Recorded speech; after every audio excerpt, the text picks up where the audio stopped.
Dhenkanal BJP नगर मंडल तरफ स्थानीय सिमिया स्थित जतन नगर ठारे नगर मंडल सभापति विकास साहू अध्यक्षतार एक वन महोत्सव कार्यक्रम आयोजन कर स्थानीय विधायक तथा खाद्य जोगाण खाउटी कल्याण विज्ञान और प्रजुक्तिविद्या मंत्री कृष्णचंद्र पात्र मुख्य अतिथि सांसद मुख्य वक्ता भाव जोगदे उपस्थित नगर मंडल कार्यकर्ता उद्बोधन दे गत 18 मास भितर ढेंकानाल नगर तथा ढेंकानाल निर्वाचन मंडल में निष्पत्ति नियायिथबा समस्त विकासमूलक लोकाभिमुखी कार्यगुड़िक उपरे विस्तृत भाव आलोकपात करथिले।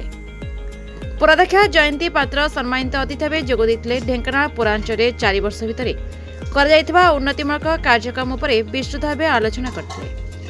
राज्य कृषक मोर्चा उपसभापति रामचंद्र पात्र उपस्थित थिले। 4 नंबर वार्डर बीजेडी वरिष्ठ नेता अशोक कुमार दास और रत्नप्रभा आईन बीजेपी जोगदेइथिले। सेमानकु दलीय टोपी और उत्तर दे मंत्री श्री पात्र दल को स्वागत करथिले। Dhenkanal Deepak Ranjan Mishra report the republic Odisha 24 news.